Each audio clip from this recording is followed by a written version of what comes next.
Hey, bartender, I demand another beer right now. Oh, hey, you're cut off, buddy. Hey, you're done. what? Are you serious? You can't do that. I pay good money here. I'm a millennial. I bet you voted for Hillary. I bet you watched the original Daredevil movie unironically as well. Oh, hey there.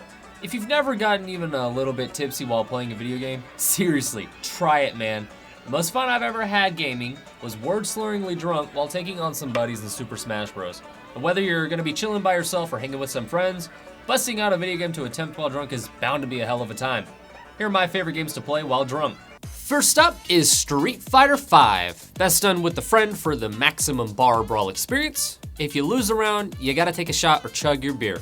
I promise, after a few rounds, both of you are gonna be struggling to nail out that combo and are probably gonna forget which analog stick controls movement.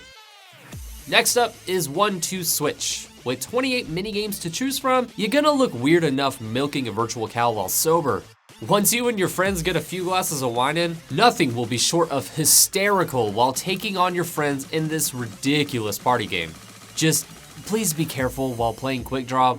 Wouldn't want to take an eye out by throwing the Joy-Con across the room. Third is Mario Party. Things can get heated in a good match of this game. I swear, it's like a 3D rendering of Monopoly but plays like freaking Gandhi from Civ 4. Better hurry up before one person nukes your ass. So why not shake it up with a few shots of Fireball? A lot of games in Mario Party require you to be ever so ready to mash a button or your timing must be impeccable. Luckily, getting a little toasted can diminish that timing by a few solid seconds. To make it a little bit more interesting, anytime a player gets a star, the other player's gotta take a shot. Could get messy if you or another friend ends up steamrolling the board. Playing off of Mario Party, Mario Kart is next. Of course, who could forget the second most notable game in history for challenging friendships? If you lose, you gotta pound one down. If you win, screw it, pound one down anyways. The travesty that is 200cc on Mario Kart is much easier to digest when you're drunk anyway, so don't hesitate to get swifty ahead of the Grand Prix. Next up is Dark Souls 3. Gonna be gaming alone and hate yourself? No problem, try out Dark Souls 3. Every time you die, you gotta take a shot, which means you're probably gonna die IRL too. Or rather, just drink a little bit of beer. You don't wanna pass out too fast while playing this game. Or if you're just too good at it, take a shot anytime you kill a boss. You're gonna be on cloud 9 before you know it either way, and honestly, you may need that to get through the adventure that awaits. Onwards to No Man's Sky. No doubt, No Man's Sky can be a visually breathtaking game. Not to mention, it's very calm and there isn't a lot that can actually hurt you, making it a great game for you to just be able to boot up and relax while sipping on some Jameson. Or pound down some Coors to forget the fact that you spent $60 on this game. Procedural generation! But the recent update does bring a little life back to this game. Not to mention, we'll be getting vehicles in the game as well to add a little bit more depth to your drunken space exploration. Next up is basically any Super Monkey Ball game ever made. This could go a couple of ways depending on how you approach it. Super Monkey Ball requires you to be coordinated enough to make it to the end, obviously, but as you drink, it's gonna become a taller order to fill. Probably the best way to prevent yourself from becoming absolutely face down in tequila in a half hour would be for about every 3 levels you complete, your friend's got a shotgun a can of beer. Anytime you fail 3 times at that level, it's your turn up to bat. But more than likely, you're all gonna be stuck on the same level within a few hours anyways, but it's bound to be a shit ton of fun regardless. Super Smash Bros. Lines up next. Like, seriously, this is the pinnacle of drunk gaming excellence. It's real easy to get into as well. Just everyone that loses has to take a shot for whatever place they got. Sucks to suck, 4th place. If you wanna really shake things up, get yourself a custom match set up with some stupid mechanics. I'm sure that'll end really fucking well.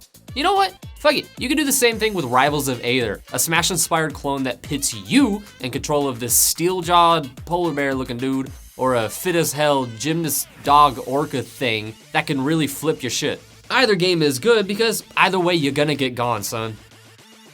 Need a reason to piss your pants other than the fact that you're obliterated on whiskey? Good, because if you were lucky enough to snag a copy of PT on the PS4, the best part is you can play this game with a group of people watching and scare the hell out of them too.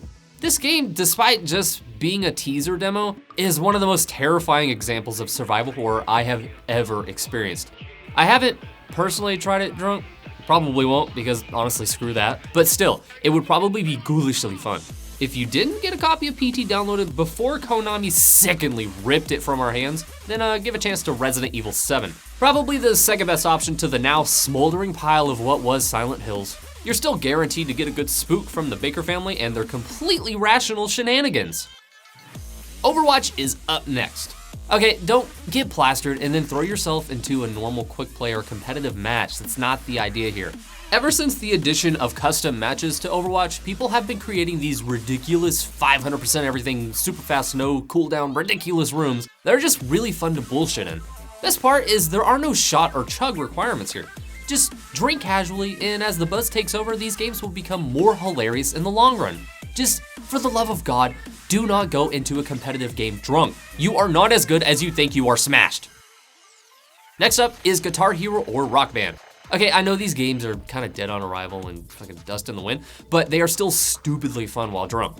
Anytime you lose during a song, you gotta take a shot. If your friend gets 90% on any song, everyone else has to take a shot. And for more good fun, everyone in the room, except for the player, has to chug their beer while Star Power is in play. Or whatever the Rock Band equivalent is, I can't remember, I'm too drunk.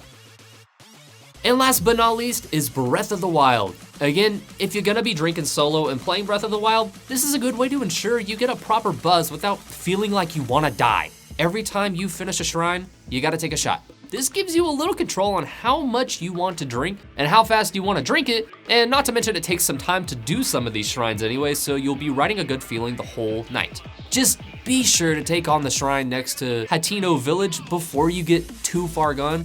It's a bit of a bitch of a level while sober, and I can't imagine doing it drunk. Just don't even try. So, those are my picks for the best games to play while you are drunk. And it turns out, almost every game is fun drunk. Wow, who would have thought? Do you have any games that are your favorites to play after a few cold ones? What about some good video game drinking games? Got some good stories about ending friendships over drunk Mario Kart? Let me know down in the comments. And remember to like and share this video and subscribe to our channel for our best games to get high to. Woo boy! You're watching esports on PvP Live.